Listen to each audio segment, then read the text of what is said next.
Welcome to WTF Media. If you love crazy, unbelievable stories, make sure to subscribe and hit the bell so you don't miss out. Let's jump right into today's story. I kind of expected it, but I wasn't as emotionally prepared as I thought. The slights, the disrespect, the absolute refusal when it came to any kind of intimacy all pointed to the same thing. She was either having an affair, thinking about having an affair, or just tired of being my wife. I had kind of resolved myself to losing her. She had made it easier to accept over the last few months. What I didn't understand was why she didn't just leave. I mean, why drag it out? Just say goodbye and get on with your life. I didn't move money around because we didn't have a lot.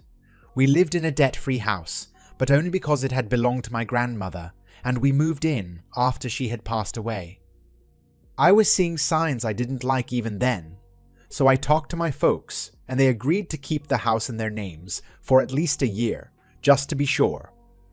We had owned our own home. Well, us and the bank. We lived there 6 years before Sandy had a little too much wine one night and dozed off, leaving a dozen candles burning, one a little too close to the drapes. The alarms woke her, and she managed to get out, but the whole living room was up in flames by then. The firemen got there, just about the same time I did, preparing to fight the blaze, when I told them about the gun collection and all the ammunition I had stored. About that time, a few rounds popped, so they pulled back a safe distance and let it burn.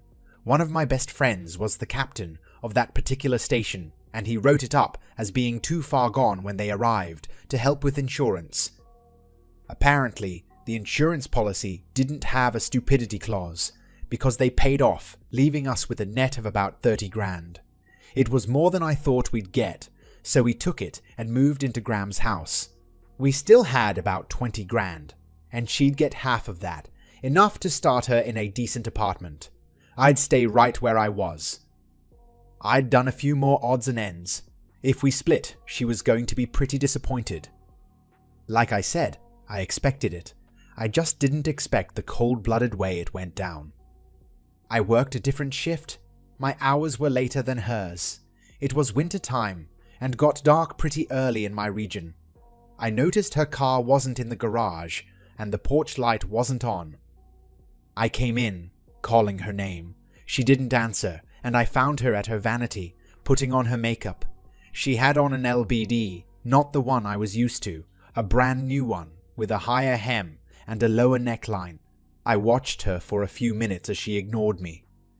"We going somewhere?" I asked. "No, I am. I've got a date," she replied. She waited for the explosion that didn't come. I just stared at her until she got nervous. "Did you hear me? I said I have a date. I'm going out with another man." "No," I replied. "What?" she answered. I said no. No means no means no. You can go out, see anyone you want, fuck anyone you want, as soon as you move out. I'll file the papers as soon as I can. But you will not do it while we live under the same roof. Why don't you pack a few things and stay somewhere else for a few days? Give me time to get everything lined up. Then we'll talk about how to split everything up. Her laugh seemed almost like a crow somehow. "I'm not leaving. You are. I like this house. And when it's mine, I'll decorate it just the way I like. If you prove to be an ass, at the very least, I'll get most of the money when we're forced to sell. Do us both a favor and move back in with your folks until this is over." "No, you need to leave." "Oh, I'm going to, in about 30 minutes. Don't be here when I get back or I'll call the cops. I'm sure I can think of something to get you tossed out. I hear they keep you for 48 hours for domestic abuse. I think I can get the locks changed and the restraining order by then." It shook her a little when I smiled. "Whatever you think, don't do it. I mean it, Henry. The matter is settled. You'll screw it up. Life is a bitch, and then another one fucks you. I need to get this lipstick right. This bright red color should be perfect, don't you think?" I just smiled and left the bedroom. I knew she didn't have the nerve to have him pick her up, which meant she was going to meet him. I went through the garage, picking up the aluminum baseball bat I used in the summertime. 4 good swings took care of her headlights and taillights. She wouldn't be leaving in that car. I walked back in and saw her purse sitting on the counter. I opened it up, noticing the 6-pack of condoms as I pulled out her phone. Not wanting to make a mess, I took it out into the garage, took out the battery, put it on my workbench, and grabbed a hammer and smashed it into 3 pieces. I put the phone back together sans battery and dropped it back into the purse. I almost put pinpricks in the condoms but stopped, thinking she would claim it was mine. She came into the kitchen as I was pouring a cup of coffee, carrying the highest heels I'd ever seen. She frowned when she saw me. "Out!" she screamed, pointing at the door. I just smiled and sipped my coffee. She sighed. "All right, if that's the way you want to be. Look for the cops here shortly. Might want to call your dad, so you'll have the bail money when you can get out." I took another sip of coffee. "Why would the cops come? I haven't threatened you, haven't laid a hand on you. All I've done is refuse to let you drive me from my home." "That's not what I'll tell the cops. You threatened me when I asked for a divorce and got verbally abusive. I fear for my life. They always believe the woman. I'm not kidding, Henry. You got about 30 minutes until I make the call." She stomped out as well as she could in those heels. 5 minutes later, you could hear her screaming through the door. She burst in, and the look on her face made me a little nervous. "You bastard! What have you done to my car?" "What makes you think I hurt your car? You shouldn't leave it parked on the street like that." She just stared for a second. "Never mind. I'll just call him to pick me up. I'll even let you see me kiss him when I get in. Don't be surprised if you don't see my head as we pull off." It was my turn to make her nervous when I grinned. "By all means call him. It'll give us a chance to get acquainted. I can tell him what a crazy bitch you can be. I hope he doesn't have long-term plans. After all, you're proving to him that marriage vows don't matter all that much to you." She went up several decibels when she found out her phone didn't work. Stomping off, she came back wearing sneakers, carrying her heels. "Have a pleasant evening now," I said, grinning. "Fuck you. You will get yours, motherfucker." I could still hear her cursing as she went down the street. It was almost too much when I saw her knock on the first door and not be allowed in.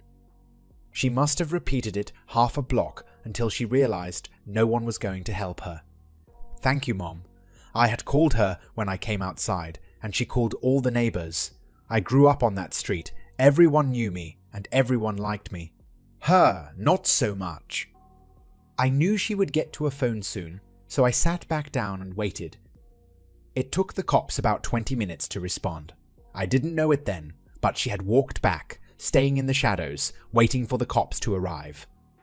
I knew one of the cops, a girl I graduated with. I invited them in and offered them a cup of coffee. They seemed nervous. "Let me guess, you came on a domestic disturbance call. See any broken furniture? See any abrasions on my knuckles? Any torn clothing?" They shook their heads. "Then what makes you think there was any disturbance?" "She said you threatened her, Henry. Told her you were going to mess her up when she told you she was leaving you. I'm sorry, Henry, but the law is clear. We have to take you in." "Gee, that sounds serious. How serious is filing a false report?" The man spoke for the first time. "If you've got any proof of that, now would be a good time to show us." So I showed them the video I had made with both a camera and my cell phone. Both cops frowned. "Well now, this gives you a lot of options, Henry. Filing a false report is out of your hands. That's up to us. However, you can use the tape to get a restraining order. You can plainly hear her say, 'You will get yours,' a definite threat if we ever heard one. It sounds like you guys do not need to be in close proximity with each other right now. You can file tomorrow and give our names as backup. In the meantime, if you have any way of securing the house so she can't get back in, it might be a good idea. If she does come back, call us. And Henry, I remember how cute you can get when someone wrongs you, so don't, all right? Let it ride out in court and walk away. You hear what I'm saying?" "Yes, ma'am. Sergeant Sweet Cheeks." "Oops, sorry. I know no one's called you that since high school, especially since you started carrying a gun. Old habits, you know. You can't hide it under that uniform. That's still a world-class ass. Whoever you have in your life right now is a lucky man, Heather." She went bright red and stomped out. Seems I've suddenly developed the ability to piss off any woman I come in contact with. The guy grinned. "Sweet cheeks, huh? You're right, that's a world-class rump, but no one is getting to see it right now. She just went through a nasty divorce. You're not the only one with a spouse who wants to date. Please don't make us come back tonight." They didn't have to come back. While I was talking to the cops, my loving wife had slipped into the garage with the bright idea to take my car. The drawback to that plan was she'd thrown her keys on the kitchen counter and couldn't come in with the cops there. Then she saw them. I always kept a set on the workbench, the keys to the monster. That's what she called it the first time she'd seen it. It was old, but in perfect shape, a 1989, full-size, four-wheel drive, suburban. I think you could have fit both our other cars in it. It was only driven when I need to haul something on my trailer, to pull a friend's pontoon 2 or 3 times a summer, to fish, and as a snow vehicle. If you paid attention, you'd never get stuck. What she didn't factor in was me disconnecting the chain to the garage opener in case this very thing happened, and to keep her out. She fired up the beast. The noise, tremendously loud in the small space, hit the garage opener and waited until she thought it was up, and floored it, thinking to get away as quickly as possible. She should have turned on the lights. If she had, she would have seen the garage didn't open. The garage door was no match for the horsepower that 454 put out, or the traction the low gearing gave the beast. She went blasting out backwards to the sound of screeching sheet metal right into the front of the police car.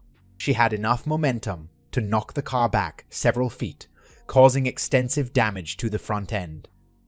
Heather was reaching for the car door when the beast hurtled out of the garage. Another 5 seconds, and it could have been very bad. Her partner wasn't so lucky. He had the door open and was about to get in when she hit the cruiser, and the door knocked him about 10 feet down the drive. Heather was a redhead, and I knew well she had the temper to match the hair. While I rushed up to check on Officer Johns, she was dragging my loving wife out of the monster by her hair, screaming the whole time. "On the ground, bitch. Now, my loving wife. Ginger, by the way, if anyone gives a shit about her name, was pretty much out of it, and only moaned. Once she was cuffed, Heather rushed back to her car and got on the radio. 'Officer down. Officer down. Roll wagons and back up to 411 Elm Drive. Now.' Officer Johns was out cold. His face had caught most of the impact of the door, and it was pretty plain to see his nose was broken. I was cradling his head carefully in case of spinal injuries to keep him from choking on his own blood. I must have held his head for 20 minutes before the first ambulance pulled up. 10 minutes later, it looked like a cop convention. Every officer on duty was there. Heather rode with Officer Johns to the hospital, since her car was out of commission, after giving her statement to the investigating officer and referring him to me. Ginger got a free ride in an ambulance too, ending up with bruises, a few contusions from the airbag, and a pretty good case of whiplash. I went over the whole thing 4 different times before they were satisfied. Being a small town, I knew a couple more of the cops, including the man in charge, the father of a friend. He had been our baseball coach when we were in junior high. Any word on Officer Johns, coach. It didn't matter what rank he held, he would always be coach to me. Nothing definite, Henry. So far, though, it doesn't look too bad. They'll know more when the MRI and X-rays are examined. I thanked him and was walking off when he called out, "Just so you know, your wife seems to be fine, if being charged with all the things we can think of can be called fine. Any way you can charge her with extreme stupidity. No, too bad." Here's the aftermath. Ginger got out on bond, hitting the bank and taking out $19,000, leaving me $1,000. She needed it to pay her parents back for bail and to hire a good lawyer. I still had the restraining order in effect, so we talked through our lawyers. Our first meeting went spectacularly bad for her. I had my parents along with my lawyer because their input was pertinent to the case. Her lawyer listed her demands. She wants the house, or at least half its value. I knew she had lined a realtor friend up to buy it for her, then sell it back using her half of the proceeds for the down payment. She knew I would never agree to sell it to her. My lawyer pulled a paper out of his briefcase and passed it over. He seemed surprised, and Ginger screamed. "What?" Her lawyer explained it to her. His father owns the house. His name is nowhere on the deed. You can't get half of something you don't own. She was still fuming when he named the next demand. My client wants all the new furnishings in the house, the living room suite, the dining suite, the furniture from all the bedrooms, the silver service, and the new kitchen appliances. My lawyer responded with more paperwork. Everything we had purchased was paid for by check from my father's account. We would go pick something out. I'd take her home and get Dad and his truck. He'd write the check and I'd give him cash. All the furniture in the rental is owned by the landlord, I'm afraid. None of it is community property, but he did agree to let you pick out one of the bedroom suites for nostalgia, I believe. In the end, almost everything we'd owned was out of her reach. I fixed her car the next weekend, delivering it to her parents' house when I knew they were out, trying to make bail for their daughter. She could have it, as well as the last 10 payments. The judge called me and my lawyer into his chambers during the divorce, looking over the papers. He tried to hide the grin, but couldn't. Real cute there, boy. You cut the legs right out from under her. You knew this was going to happen, didn't you? I shrugged. I didn't exactly envision this scenario, but I knew it wasn't going to end well. I was just protecting myself. By all rights, she owes me $9 grand from the money she took, but if she'll just sign the papers, we'll call it even, he grunted. Fair enough. Back out in the courtroom, he told Ginger that everything was documented and legitimate, and there was nothing he could do about it, but I had agreed to let her keep all the money she took if she would just agree to the divorce. If not, then I would go after that too. She was furious, but she had no choice. The judge slammed his gavel down, and I was a free man. She had to forget about me and focus on her other problems. Filing a false police report, assaulting an officer by vehicle. They tacked on a lot of trivial shit that got thrown out because they were pissed at her over Officer Johns. She got lucky and ended up on probation for a year. I ran into her a month later at Walmart, of all places. She wanted to talk, so we ordered drinks at the Subway and sat down. It took her a minute to get her voice. Why were you so cruel to me? I could ask the same question. When exactly did you decide to check out of our marriage? You could have made a clean break, you know, not made the last few months so miserable. And what was the reasoning behind shoving your date in my face? You lived with me long enough to know I wouldn't just roll over. She sat for a minute before speaking. I wasn't happy and hadn't been for a long time. I hated our house burning down. Hated the move here, hated the move here. Hated leaving our friends. I guess that's what started it. Looking back, I knew you were a nice guy and I should have just talked to you. That's about the dumbest thing I've ever heard you say. I wasn't keen on moving back home either. I liked where we lived. If you'd have given me the least idea you wanted to stay, we would have taken the insurance money and bought something else. Even after we moved, we could have still moved back. I think that may have been some of it, but the truth was you wanted out. Why the big song and dance at the end? I know it wasn't all your fault, but I blamed you for everything. I wasn't really interested in anyone else. I just wanted to hurt you. I'm sorry for the way I acted. You were right, we should have just talked it out and parted on as good a terms as we could. I got up. Done. Well, that was enlightening. You need to see someone, Ginger. You're pretty fucked up. I hear you're moving back home, so I doubt I'll see you again. Try to live a decent life, and if you fall in love with someone else, use our experience as a learning tool. I didn't say goodbye, just walked away. I saw her 4 years later when I went back for the funeral of a friend. She looked pretty much the same, maybe 5 pounds heavier, with longer hair. She saw me and smiled. but we never spoke. That suited me. Best to leave the past in the past. About 2 years after the whole mess, I ran into Sergeant Sweet Cheeks at the gun range. She was in jeans and still had a killer ass. We talked, and I found out she was engaged to Officer Johns, who had made a full recovery. He got a pretty good settlement from my auto insurance, and they were planning to use it for a down payment on a house.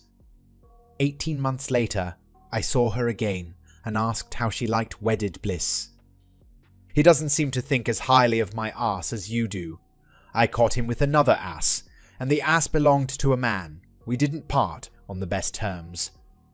I'd like to say I'm sorry, but I'm not. She seemed surprised. Why not? Because now you're a free agent again, I hope.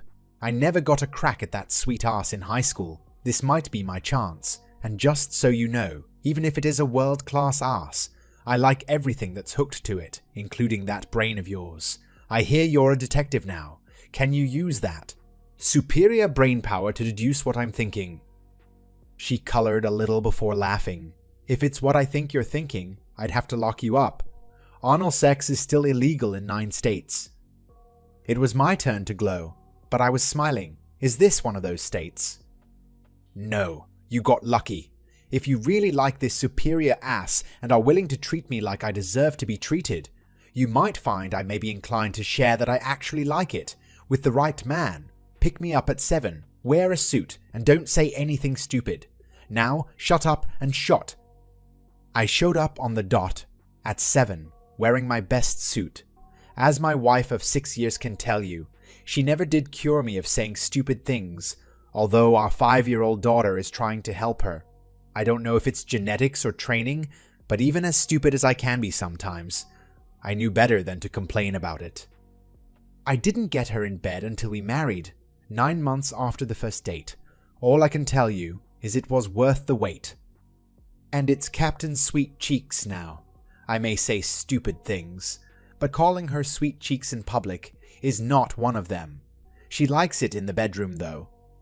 Ginger did see someone, part of her probation. I don't know if it helped or not. She remarried twice, and the second one seems to be a keeper. Seems he keeps her on a pretty tight leash and reminds her of me when she gets out of hand, telling her I'm not the only one who plays the long game. It seems to keep her centered, at least to the cousin that told me about it. All I can say is good for her. Our daughter, Kelly, got married today. Our wedding present to her was my grandmother's old house. Heather never really liked it, and when my parents passed, we moved into their house, a big 2-story, rambling old farmhouse. Our son Mark will get it when we pass, which won't be any time soon, I hope. After Kelly left on her honeymoon, I surprised Chief Sweet Cheeks with tickets to one of those river cruises, a 25th wedding anniversary present. She'd always wanted to go, and I'd finally saved up the money to take her. 2 weeks rambling through Europe, her dream vacation. It got me some really good loving and a rare shot at her back door. She says she likes it, but I think she only does it to please me, and despite my many faults, being a selfish asshole doesn't seem to be one, so I only take what she decides to give, and I'm happy with it. I have to go now. Sweet Cheeks is calling me back to bed, giving me a little blue pill and a glass of water. Looks like it's going to be a very nice vacation. That's the end of this story. If you found it engaging, please give it a thumbs up and don't forget to subscribe for more content like this. I've tried out a new style, so if you liked it, let me know in the comments. Your support and feedback mean the world to me. Thanks for watching.